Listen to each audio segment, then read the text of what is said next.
You follow me for my lifestyle. Whatever I like, don't comment and hate on me. If I like this stuff, let me do it. Yeah. If you don't want it, you don't like it, click unsubscribe. Like, don't follow me. Like, move on. But then again, all the hate, take that hate and be like, one, they're jealous, because that's the only reason people normally say stuff like that. And then take that and just use it as fuel and be like, you know, I'm going to prove you wrong, or I'm going to do this better, or I'm going to do more of this because you don't like it, you know? Yep.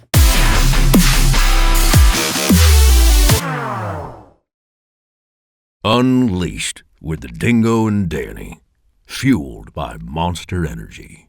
Hey, Brittany. Hi.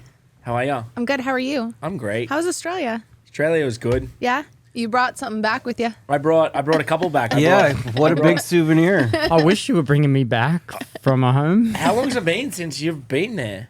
It's almost 3 years, I think. Dang. January 2020. Jarryd McNeil, spelt with a Y, Jarryd. We're just having this conversation on how you spell Jarryd. And you're the only Jarryd that's spelt like that, apart from a football player. Jared Hines. Right. Were you named after him? No, he's probably named after me for sure. No, I don't even know if he's old. I think he's older than me for sure. But He would be. Yeah.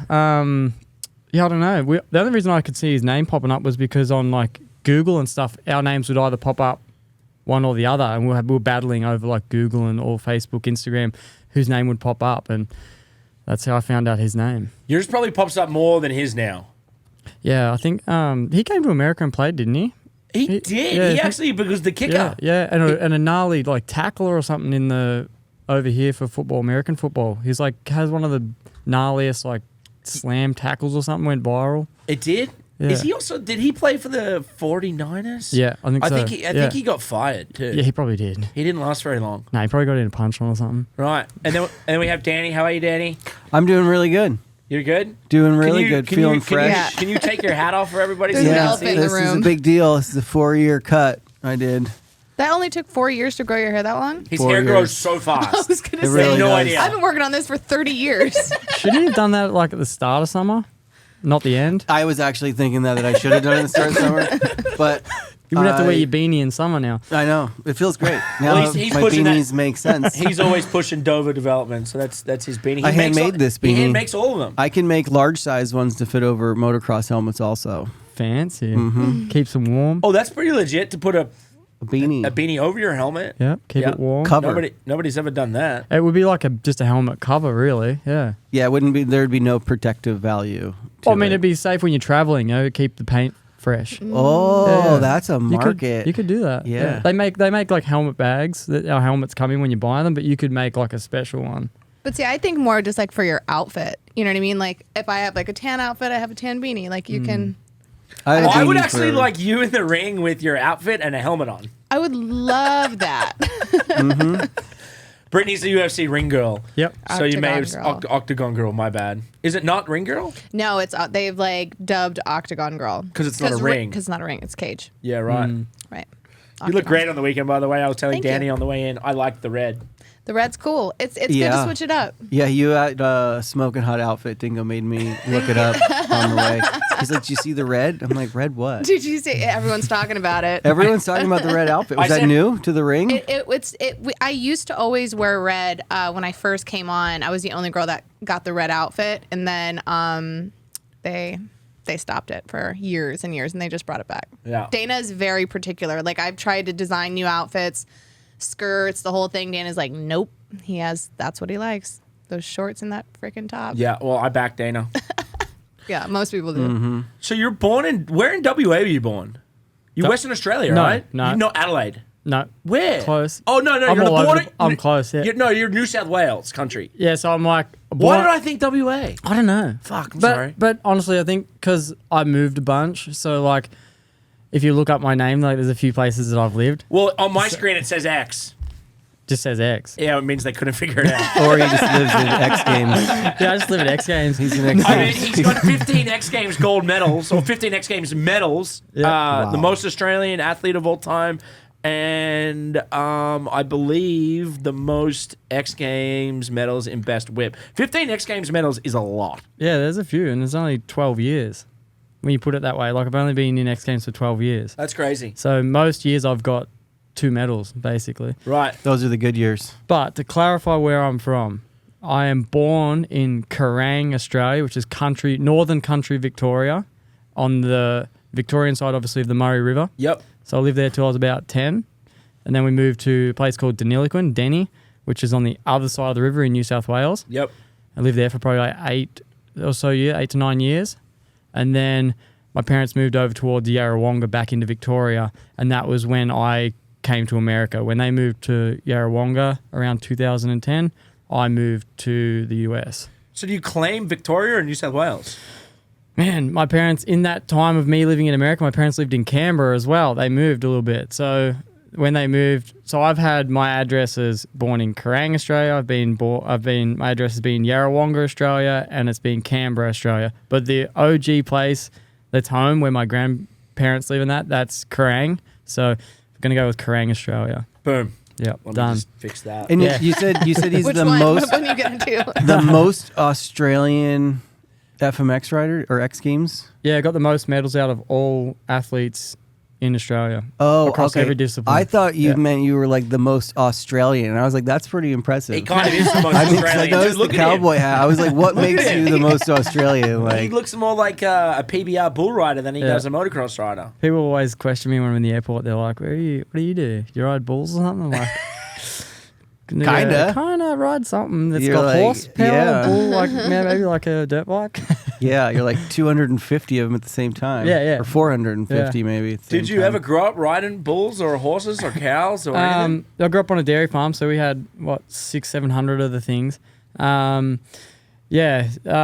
Grew up around cattle and stuff, but I'm just a country boy at heart, so that's why I represent where I'm from with the countryside things with the hat. But my first time riding a bull was at my buddy Mark the Rusty Butcher's, was start of the year. This year? Yeah, this year. I think I saw footage of that. Yeah, I hopped on a bull and rode it. He has a backyard ring, and honestly, I've done a lot of stupid stuff in my life, but that was probably one of the craziest things. And that wasn't even a pro bull. That was like a beginner bull. But, man, that was the scariest thing, getting in a ring with a bull, like being strapped into the thing, and then they're like, nod your head when you want to go, we'll open the gate, and you're out. And I was just like, as soon as they finished saying that, I looked at the dude, and I'm just like, nod, yep, go, and just threw out into the ring, and it was free. How long were you on him for? Not very long. I didn't last very long on that one. Yeah, honestly, when the bull started to carve to the right, I was scared of getting smashed up against the ring. So I actually ended up getting off kind of earlier. You chose that path. because I didn't want to get smashed up, break my leg, and miss X Games or miss Nitro Circus and things like that. So I'm like, so you did that before you had a competition. Yeah. That was so Yeah. smart. It was start of the year. But was it Start of the year. was it cross training? Because I feel like riding a bull would be. No, Fair enough. No, I feel like it would be really good for no-hander landers, I mean, right? Because I'd say No? more like Danny's- taking a Danny's been- slam. Danny's been informed that the one-hand lander's not cool. Oh, yeah. the one hand, You got to land no hand. Gotta yeah, land no, hands. that's what I'm saying. I know. I was just letting him know that you know. Yeah, I didn't really know. I would be excited for any no-hander lander. It's mean, kind of true, though. yeah, You just got to hold onto your bike at most times. Yeah, I think the only thing that makes that like a one-hand lander cool is if I do like a one-handed takeoff whip to a one-handed whip to a one-handed whip lander. That would be, then I'm just jumping the whole jump one-handed. So that would make it cool. But if you did like a normal upright trick or a flip trick and you landed with one hand, that wouldn't be very judged. You'd want to land two hands off for Yeah. sure to get a good judge. Yeah. And you got to take them off soon, right? Because you can't be close to the landing. No, you got to take them off. You got to make it look really early, right? What do you You're mean judge? Do they judge you on the land? No. in gotta land. That competitions was they a do. stupid question. You got to land.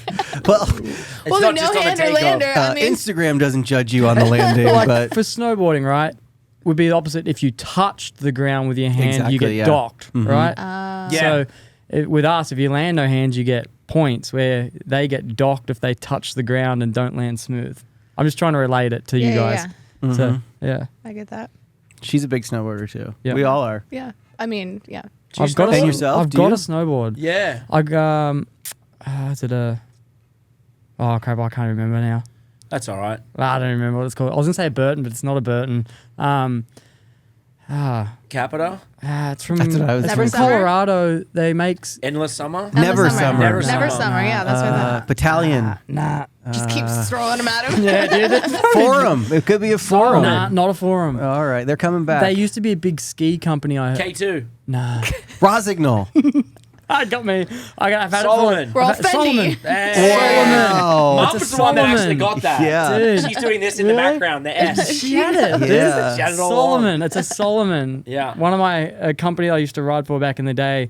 They had a good connection with them. It was a helmet sponsor, and they had a good connection with Solomon. So I ended up getting a cheaper board Yep. through them. And I've used it. I've had it for probably 12 years. I think 11 or 12 years. I've probably had it now, and I've used it 4 or 5 times. Technology hasn't changed that much. And that's the thing. I'm not a good boarder, so don't like, think so. as long as I can go down the hill, and I don't need to really wax up my board because I ain't going down as fast as you guys. I'm going down, like hitting the ground hard, but not going down the hill fast. Yeah. You still gotta wax it. Yeah. Well, no, like think- kinda. It's like good It for a makes couple it slower. runs. It makes it and then it's slower. just gone.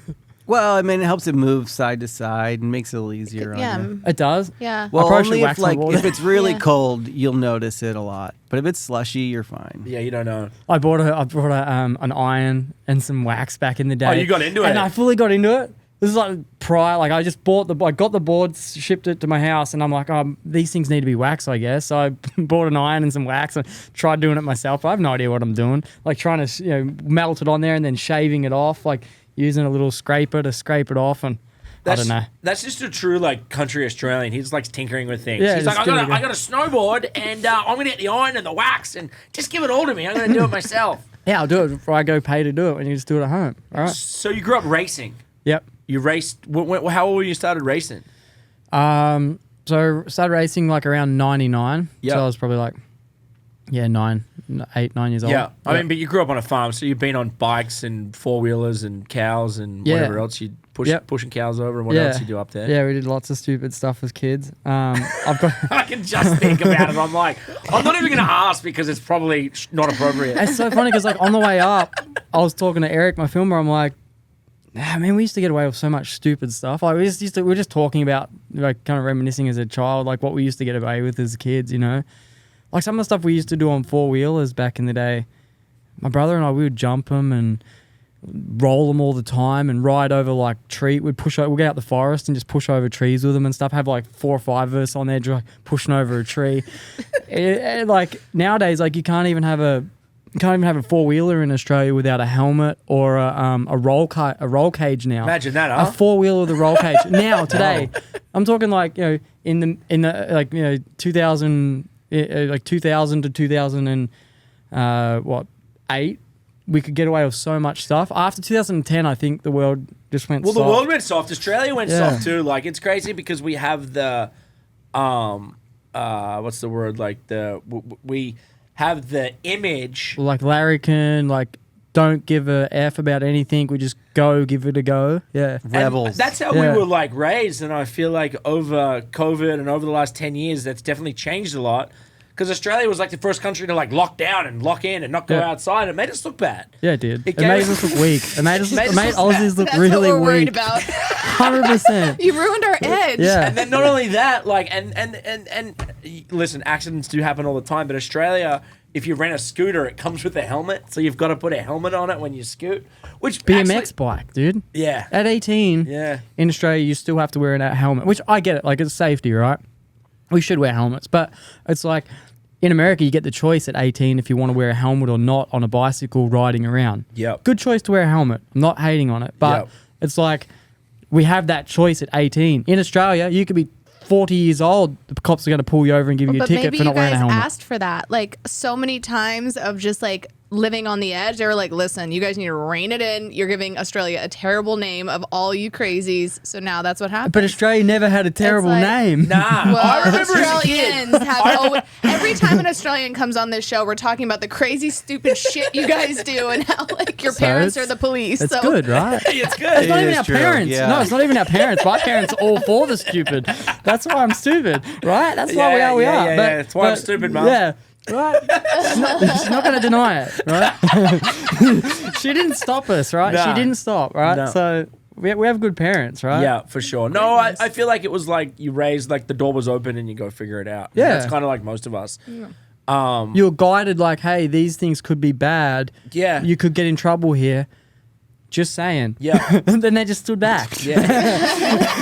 And then You're like, didn't hear you. Figure it out for yourself. Yeah. And if you got in trouble, your parents were there to save you. That's So true. That's it worked true. out really good. No, that's true. Yeah. No, he's right. Yeah. So you started racing in 99. I mean, a lot of people race there, right? Like the circuits were pretty big. How far were you traveling? Oh, we were traveling to Perth for junior Aussies. So that's 3-day drive. Yeah. Every weekend we were away racing. So whether it was state titles, just little 2-day open events like race meetings, Aussie titles. Yeah, we were always traveling. I mean, I was hardly at school as a kid, so super busy. Yeah, had a really good, successful racing career as an amateur. Won an Australian championship, was one of the fastest amateurs, or was the fastest amateur in 2007 to come out of Australia. Went into my pro years. Kind of as it definitely, I didn't have the support when I got out of amateurs into the pro season that I needed to keep my pro career going. And next thing you know, I was doing halftime shows at the Supercross, like at the big, imagine the Supercross in America doing halftime freestyle shows at them. I was doing that in Australia. Chad Reed had the big, it's called Super X. So I would have to do halftime shows at Super X to make money to be able to pay for my next race. So it was kind of like at the point where I was like, oh, should I even keep racing anymore? Because I can just pocket money from freestyle and make a career out of that. So that's how I kind of transitioned into freestyle in a short sense, yeah. And then back then, so you kind of almost doing demos. Were there any kind of events, especially were there events back in Australia for freestyle moto? Yeah, we actually had, and they all, like a lot of events like that would go in hand with say, like a Supercross event. Like they would have like a 5-round series. So they'd have 5 rounds of Supercross or 6 rounds of Supercross, and you would have 5 rounds of either freestyle demos or freestyle competitions.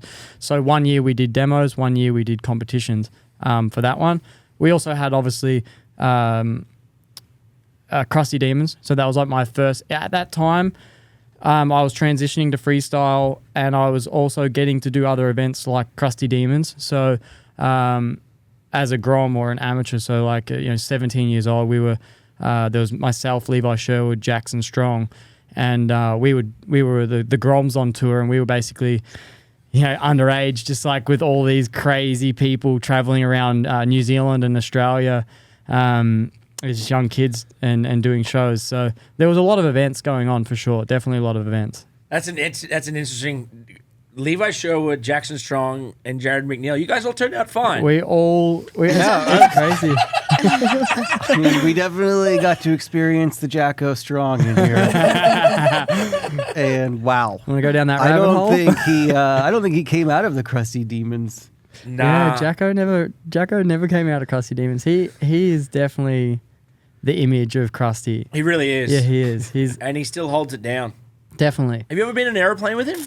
I have not been in a plane, and I will for sure, 100%. I've done a lot of stupid stuff with Jacko. We grew up kind of the same area. We grew up an hour apart from each other, so we're from the same breed of people from the same area. They really are from the same breed. Yeah, so it's like you're a little bit more together than he is, though. Yeah, in certain ways. Yeah, in certain ways for sure. Jacko just has a problem with explosives and fires and wrecking stuff. So we wonder why Australians are getting cracked down on. So the first time I flew with Jacko, he looks over and he looks over at me, picks me up at a local airport, flies me into his house where he lives. So you've been with him? Yeah. I've done it all. Did he do a barrel roll? He did everything. I threw up everywhere. Sick. Yeah. But the first time flying with him, he looks over and he's dead serious, and he's like, well, there's only one safety jacket, and it's got a parachute. He goes, if anything happens, you can take the parachute and I'll go down with the plane. Oh, gosh. And then as that happens, we hit an air pocket, I was like, and he grabs it. He grabs it and jumps out. You're like, all right, I guess. But I also, like all you guys, I trust most of you guys, but you guys are all very calculated with what you do. What you do is very serious, and obviously if you guys fuck up most of the time, especially on the bike, you guys are going to break bones or tear stuff. It gets pretty dangerous, right? Yeah. But I also know that when you guys are doing these other things, when Jacko's flying, or you guys are pretty calculated at like, all right, there's high risk, but you guys also, with the high risk, kind of know the level of danger you're at and kind of can control it. Jacko does scare me a little bit, but I mean, it is, it's like, fuck, man, like, it just is what it is. But for me, I feel like he is, because he's so calculated on a dirt bike and things, like, we know how silly he can be and how, like, he can do crazy things. But, like, I've seen enough crazy stuff that's worked out for him that, like, when I get into playing with him, I'm not concerned, because it's like when push comes to shove or when he gets to a panic situation, if anyone's going to be able to pull out of that situation, it's going to be someone like him, or like somebody like us, an athlete that is calculated and works with these kinds of things. And if something's going down or there's a problem, he's not going to overreact to it and go crazy. He's going to be calm and be like, all right, these are the situations. So Yep. I feel like I'd feel safe going up with him, even though if we're going to do crazy stuff and do silly things. But I don't know. I feel like I'd be probably more safe with him than some other people, right? 100%. Yeah. So 2009, you kind of made the official switch. I guess like leaving. Was it hard? Was it hard for your family? Was it hard for your dad? Was Dude, that? Yeah. My dad hated it. Right. Because my first introduction was into like, it's super weird, but like 2007 was a really crazy year for me. 3 things that happened that year was, one was I got to go overseas to Singapore, and I lived there for 6 weeks with Jackson Strong, and we were doing shows, and that was kind of my introduction into like making money out of riding a bike, doing freestyle shows. So went over there, did that, came back from that, won an Australian championship that same year, and also the same year I got to go to we'll say RD X-Ray, which is an energy drink company, but they, without saying the name, You can say it. yeah, RD had this free ride contest with Madison, right? And so I was quite young, and going to that event and kind of that really established who I was. Kind of Renner was there. I was doing pretty upside down whips and things like that, and just like that year was really just a big changing year for me and my career. Kind of getting noticed as not just a racer. So then moving into 2008 and 2009, it just kind of, my introduction into freestyle was X-Ray. And so getting into that, my dad just really, like, when I got the invite for that. And that was huge. Yeah, like huge. you're doing To like arenas. To get in, well, Rebel X-Ray was out in Picton, out of Sydney.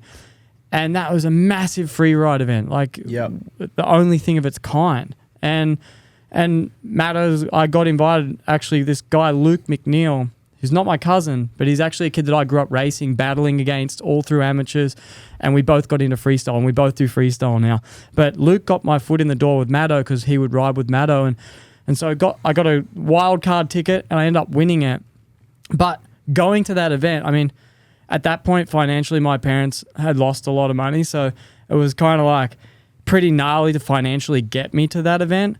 But then Dad was like, why are you doing this? Like, it was like hard for him to let go of my racing. Like, even though I was still coming up to winning an Australian championship from that event, but he's like, why do you want to do this? Why do you want to go this way? It was really hard for Dad. And then I did really well, and he's seen obviously that I did really well. But even for the next two years, even until I got my first invite to X Games, even with Nitro Circus and Krusty Demons, like, even through that time of being on those events, Dad struggled with me not racing because I should have been the next Chad Reed. I could have been the next Chad Reed. I was one of the fastest amateur. I was the fastest amateur to come out of Australia. So it was like, for Dad, who's put a lot of time and money into us kids, to see my other siblings not get quite the opportunity that I did, find it because of financially, and my parents put all their money into me. And then it was like, watching my racing career kind of not go down the drain, but it was just like, getting hard for me to do that, right? And I know Dad really struggled with that. Then finally coming to America for X Games in 2010, getting that invite, that was like, all right, like he was starting to accept it more, right? Yep. And like most dads would be like, oh, that's the sickest thing ever. But he was so caught up on my racing. And my dad was never the pushy race dad. My dad's the coolest dad growing up racing. He'd say to me on the start line, pull your finger out. Like, not like, some dads that are like, you're not coming home. And it's just the way people are. I was never pushed as a kid as racing and that, but it was just hard for my dad to let go to accept that I wasn't going to racing. And he wasn't pushing me to keep racing. It was just the acceptance, like, oh, you're not going to do that anymore. And then now it's like hearing Dad talk about it. He's like, that is the best thing you could have ever done. You know what I mean? I'm living the American dream over here with everything I could ever imagine I have from doing freestyle. Yeah. and it probably would not, it may or may not have came with racing. Who knows? It could have. Who knows? But it's like in the moment, it was really hard for Dad to accept that. My mum's pretty cool. She's just like, go with the flow. Like, yeah, you'll be sweet, do whatever. Yeah. But yeah, for Dad, who put a lot of time and money into my racing, it was hard for him because he wanted to see me be that top racer, you know? But yeah, it happens. Yeah. Well, I mean, it worked out. It worked out great. I'm not going to complain. I mean, when I look back at it, the guys that were second to me at the Australian Junior titles that I won, all the way back to 5th place, they all got factory rides into their pro years. Yep. And I didn't. Yep. They were all racing out of teams, getting paid to race, and I was pitting out of my dad's van, and I was faster than them. Yep. And now I look at them, and I look at all the dudes. Some of them have been in jail, some of them have drugs. They're all, or they're working. Yep. Like a normal job. And it's like, and that's fine. That's cool. That's what they chose. Like, that's where their life chose. But it's like, now that I look back, I'm like, it's way sweeter because it's even better when you see none of them doing what, none of them. Yeah. How do you think you'd pull up against Eli Tomac? Tomac, he might have a bit on me. Not much, right? Not much, but back in my day. No, I'm joking. But in saying all that, it's like, look what you've gone and created. You've got, you've got the land. You build all this stuff. You've got a lot of toys that you get to push dirt around in. And I think you like pushing dirt around. Yeah, I love moving dirt. That's all there. We got a bunch of rain. I actually was just doing a Nitro Circus show. I had 3 shows back east in New York, and we, had to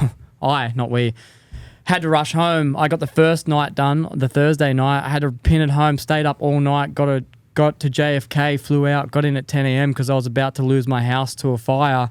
So we've had out in Hemet, we've had some really big bushfires or wildfires, and so they just burnt 30,000 acres of land out there. And on Friday, my house had to get evacuated. My wife and my kid and animals had to get my cows and everything out of the property and over to my mate Mark's house. And yeah, we were on the verge of being burnt out, and we had a storm coming up from Mexico Friday morning, which they were worried about the winds and stuff like that, and it actually brought rain. So I ended up rushing home, super gnarly, like trying to get back to my house and like being stopped at the police checkpoints all the way back home. Finally met a sheriff who was like, no, you're good, go home and save what you got to save.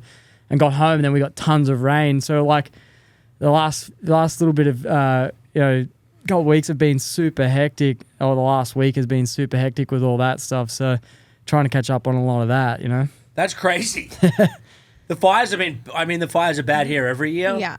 Last year was the first. Last year was terrifying. Last year when I flew from Oregon, I was flying from Oregon back to LA, and it was the one that was coming up past Reno, so it was on the backside of Tahoe. Yeah.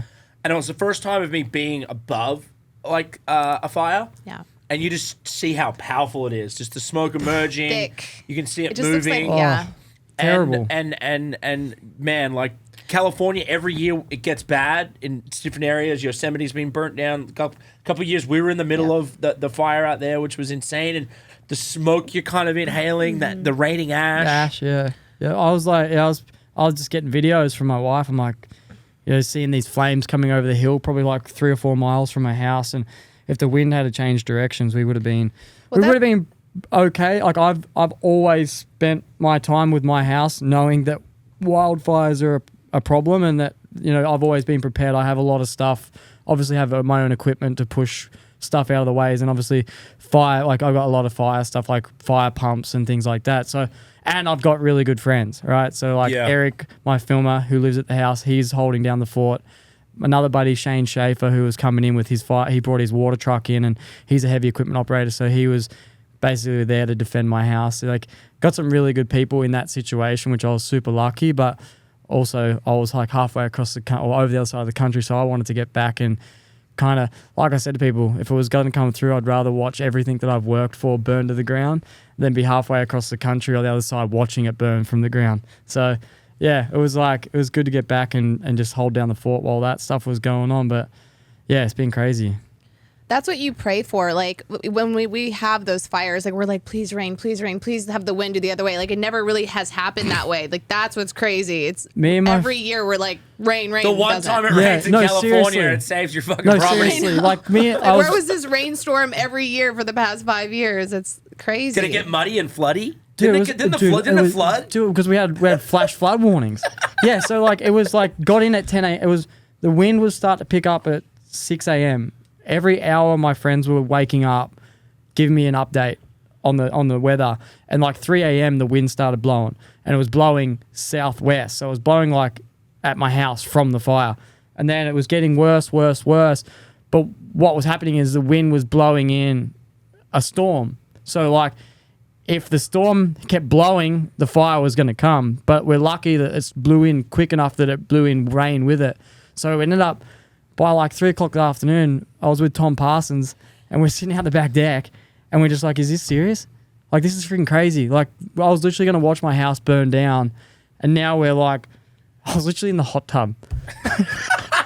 It was cold as, and I was just up all night, panicking, stressing, all through the Nitro Circus show, messaging back and forth, making sure everything was good. And you got your baby there, yeah, too. Everything. So that obviously all got evacuated, but it was just like crazy, like from one extreme, like just mentally drained, like adrenaline's pumping, like I'm going to have to get home, I'm going to have to fight a fire. Like I was kind of excited in a way. It sounds like a little. That's the Australian in you. You're like, all right. I'm not going to lie. Buckle up, boys. I was getting jacked up. Like, people like, what's your situation? You going to evacuate? I'm like, no, I'm going to hold down the fort. Like, me and my friends, we're going to make sure this place doesn't burn down. And yeah, it was pretty intense. So like, yeah, by the afternoon, it was like a complete change. It was like, all right, now I want to go out and start moving dirt, building jumps because it was so perfectly moist. It's like, the dirt's perfect now. It's wrong. It's like a mental F up, It's like. And now that fire's fully contained?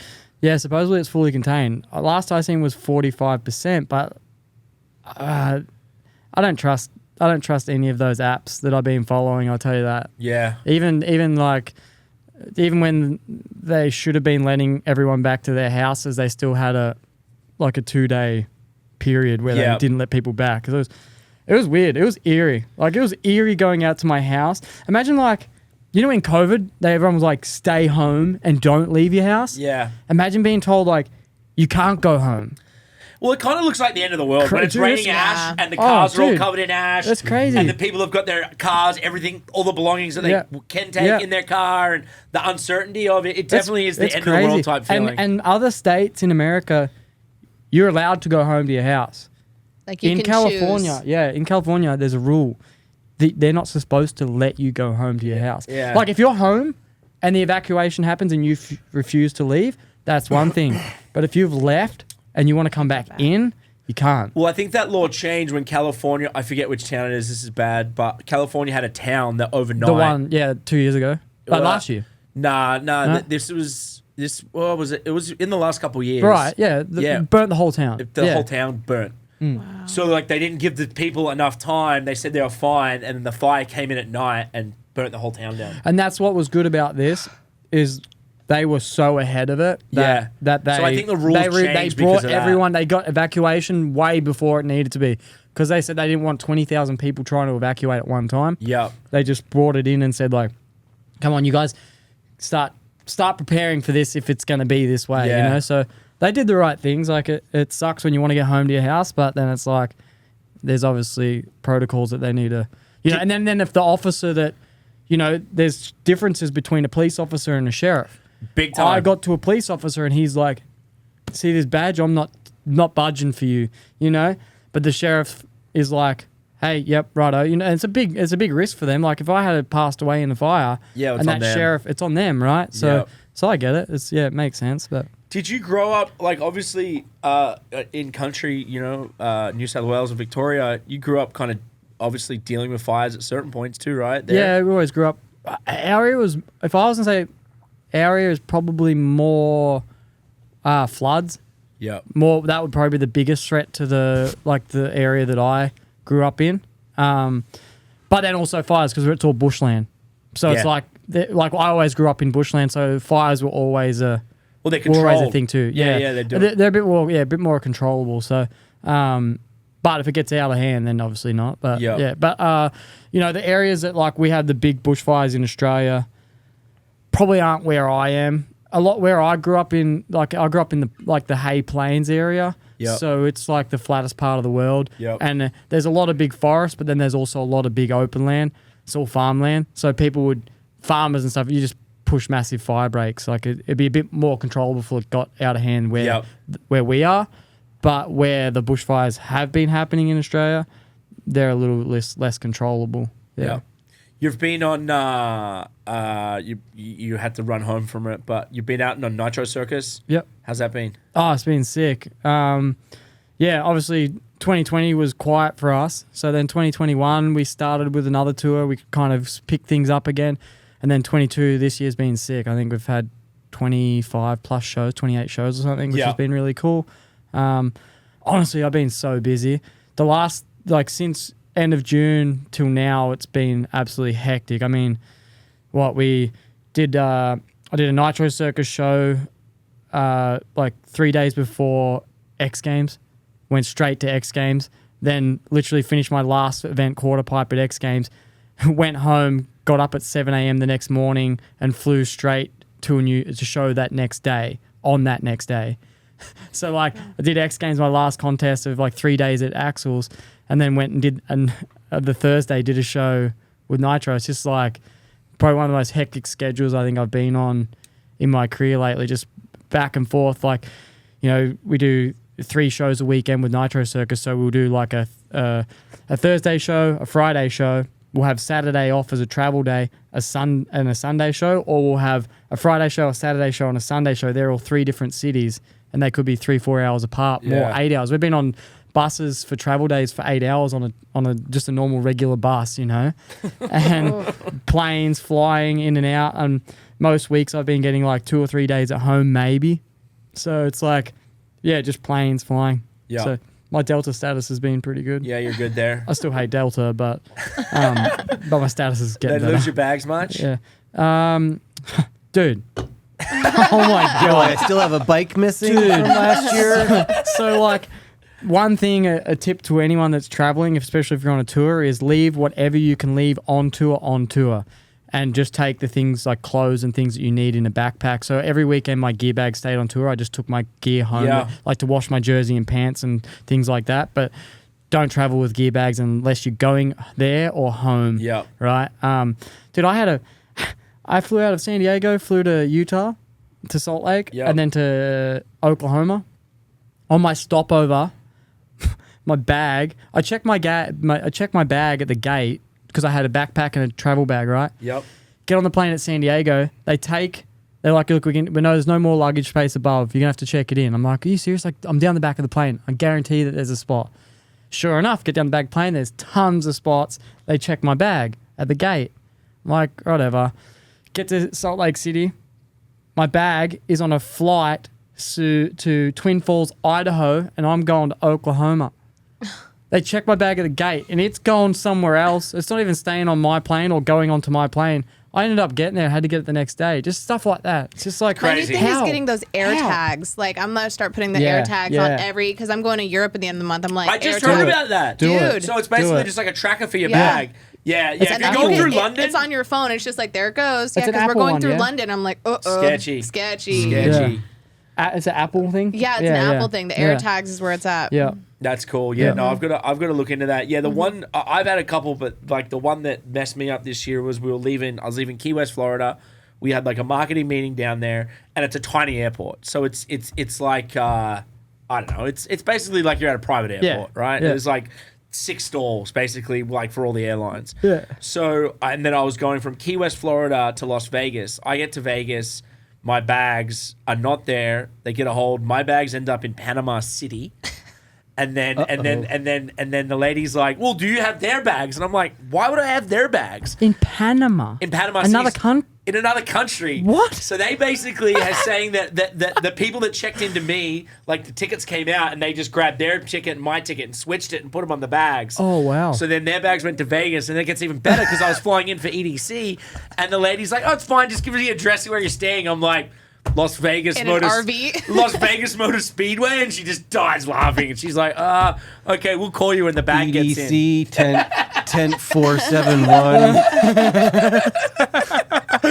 You really have to like double check. I've always been paranoid about it because I've had that like in Australia. They've lost my bags before, and in London. But like when they print it out, you're like, "That's going where?" Okay, perfect. Watch them stick it on there. Watch them put it on the belt. Like it's a process. And You they can't still trust stuff it. it up. They still mess it up.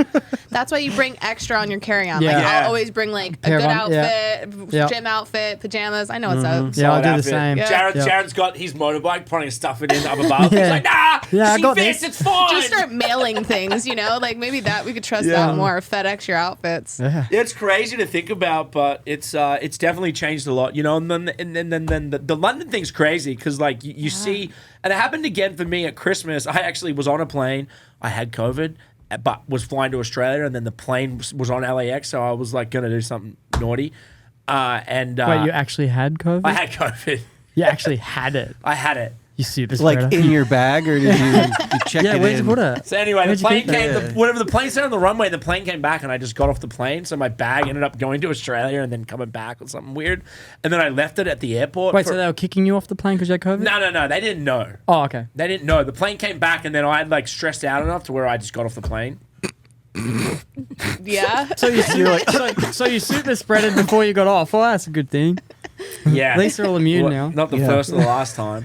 But Everyone's doing it. It's fine. everyone's doing it now. know They, why. now they don't care.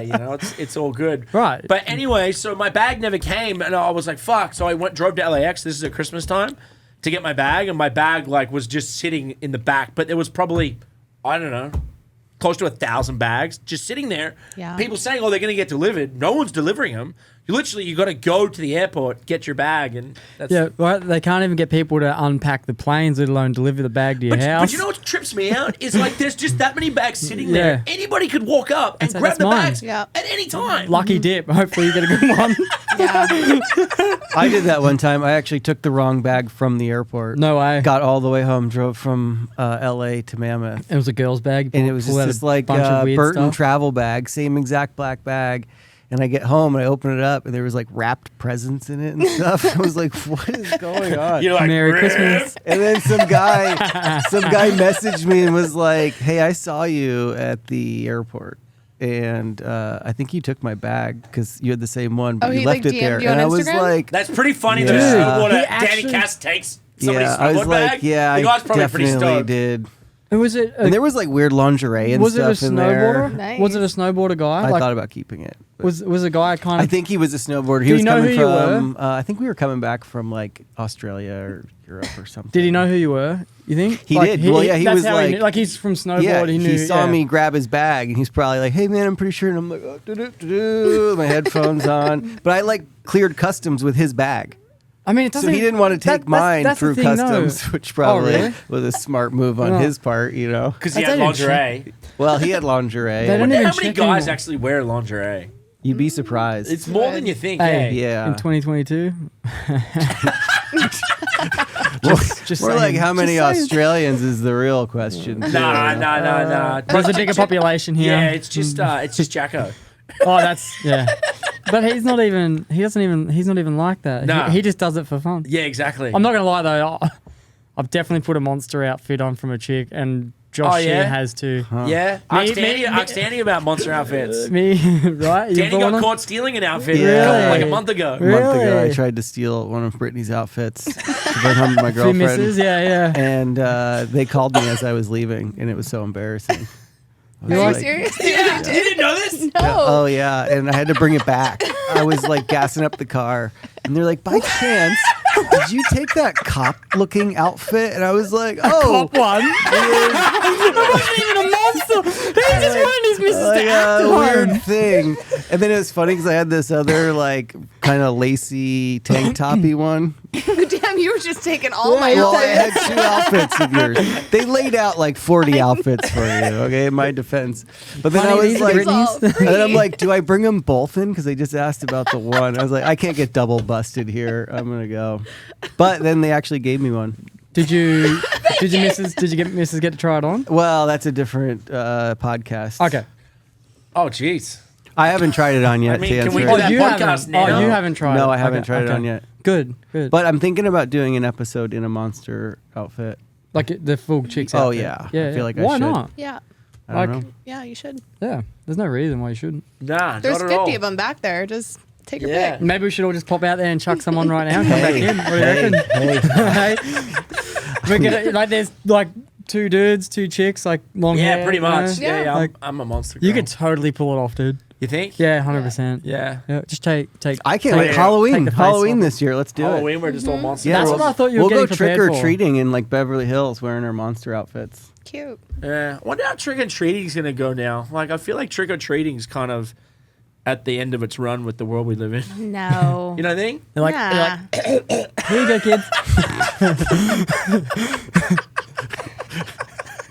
I feel like just like trick or treating, just like in LA, is messed up. Like everywhere else is probably fine. That's only because of creeps. Yeah. Well, Like I think just there's like, crazy I think right there's just now. way That's more true. creeps out there nowadays. That Yeah. like me having a kid, like I want to be with my kid 24/7 yeah. because of that many creeps these days. But how do So- you trick and treat it like out on a farm? Like you guys just ride cows to the neighbor's house? No, you have to have we have to have guns. They have to have guns. Like, it's like trick or treat. You packing? Yeah, we're good. All right.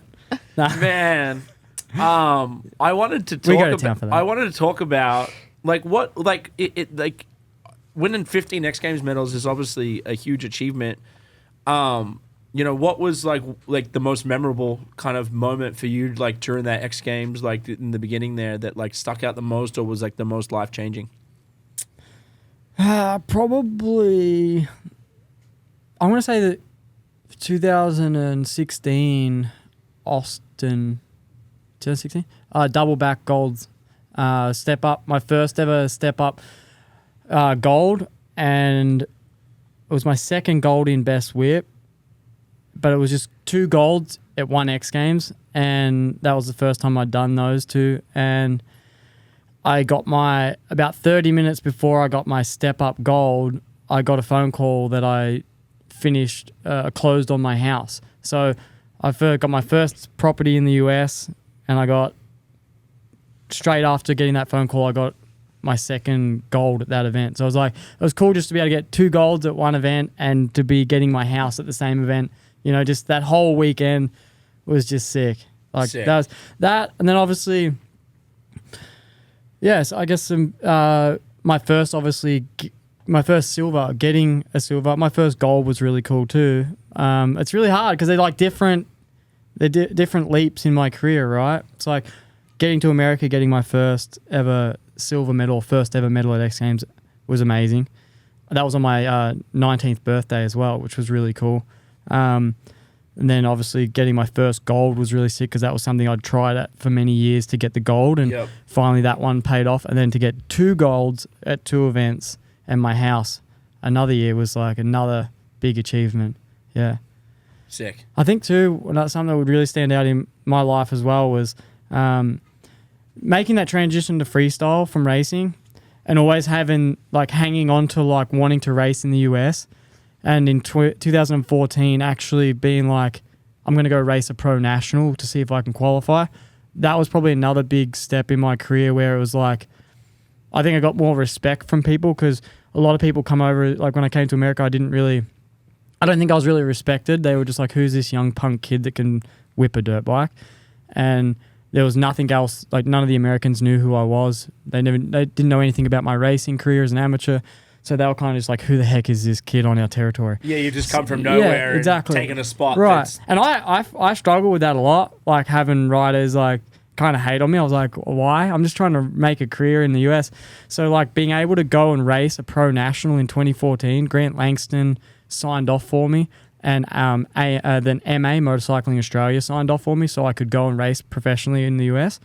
And I qualified and ran a top 23 finish at a pro national in the 250 class in 2014 at Washougal, and I raced Utah the same year and got a top 40 finish, and then went back again in 2015. And I think those things there were just like something that got more respect in my career, from not just from X Games and getting medals, but just being known as like, oh, this guy actually has bike skill. He's not just a freestyler, not just a whip kid. He's got talent. Like he qualified with the top 40 of the best dudes in the world. So something that was really cool was taking my freestyle money and going back and racing again and being like, all right, I've qualified for a pro national. You know, that was like something that really stood out in my career as well. Just being able to say that freestyle brought me to America and let me go to a pro race. You know what I mean? Yeah. So those four things probably: the double gold, my first gold, winning a national, and double gold. So yeah, those are all my probably biggest achievements or stuff that really stood out to me. That's awesome. Yeah. Well, we do this thing here at the end where Danny comes up with his like lightning round questions. Okay. You got to be quick. You got to be fast. All right, are you ready? I'm not. What is the scariest trick you've ever learned on a dirt bike?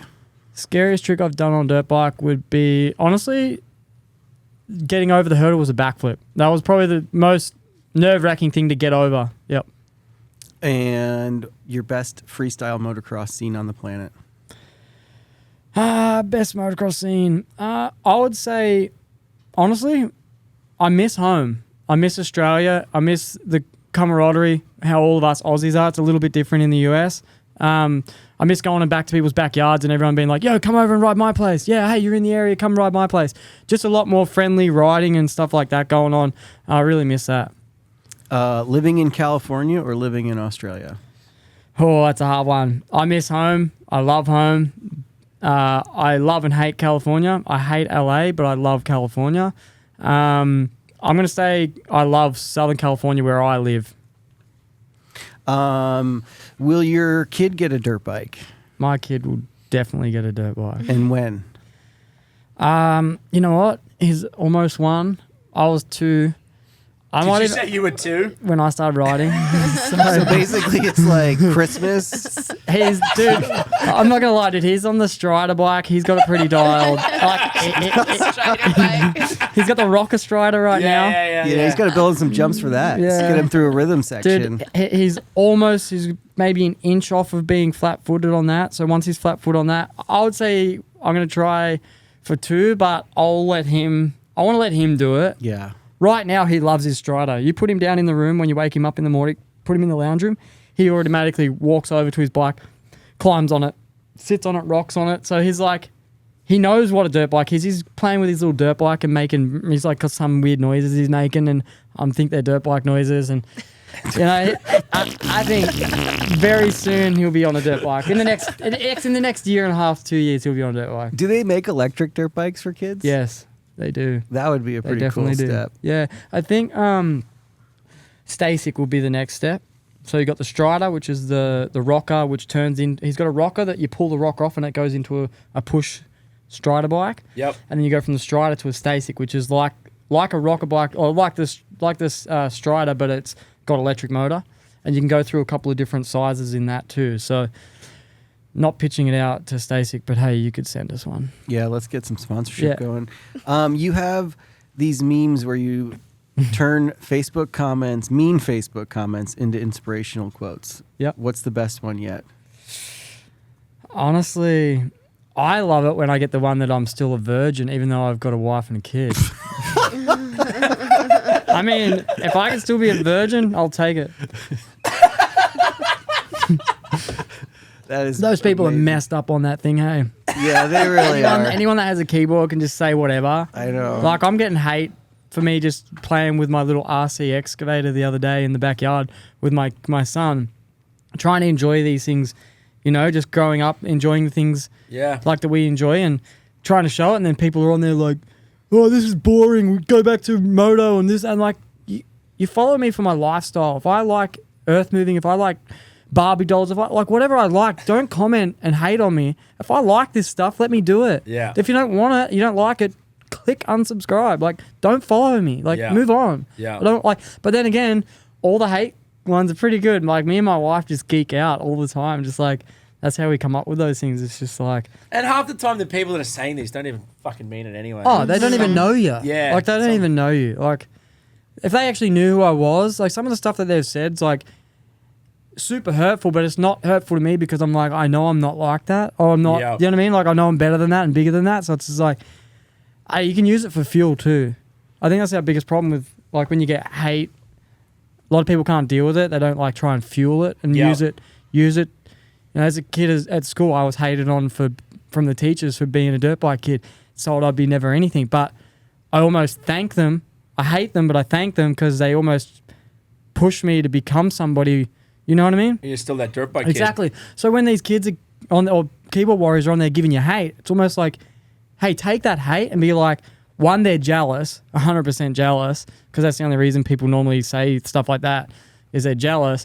And then take that and just use it as fuel and be like, you know, I'm going to prove you wrong, or I'm going to do this better, or I'm going to do more of this because you don't like it, you know? Yeah. It really has nothing to do with you and everything to do with them. You know, like, it's just like, thank you for so much for increasing my engagement on social media. I Which they appreciate help, you. don't they? It helps. It actually- really does help. you I'm like, would keep it yep, coming. keep coming. Yeah. You're fine. Because all your friends I know, are I'm tuning just in. an octagon girl. Come on. You know, like, let's go. You probably get a fair bit of it. I don't read it, but yeah, I'm sure. Yeah.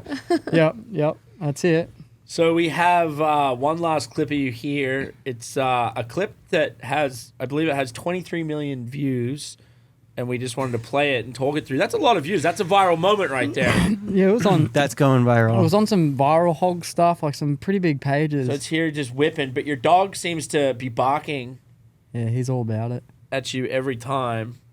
Loves it. See No, this? no, See this? no. Is it getting See on the this? bike? But he wants to get on the bike, right? He's Oh on my the God. bike. Oh, right? wow. I didn't force him to get on the bike, did I? You're not going to jump clearly with the went dog on the bike, are you? Oh my God. Oh.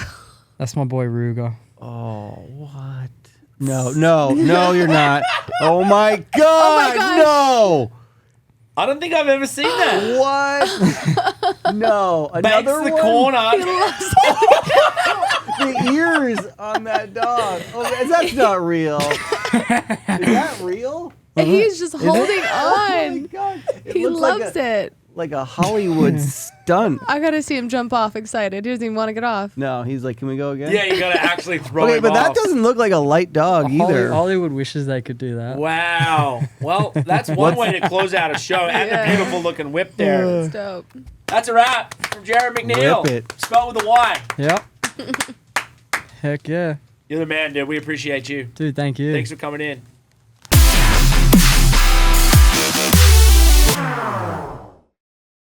Unleashed with the Dingo and Danny. Fueled by Monster Energy.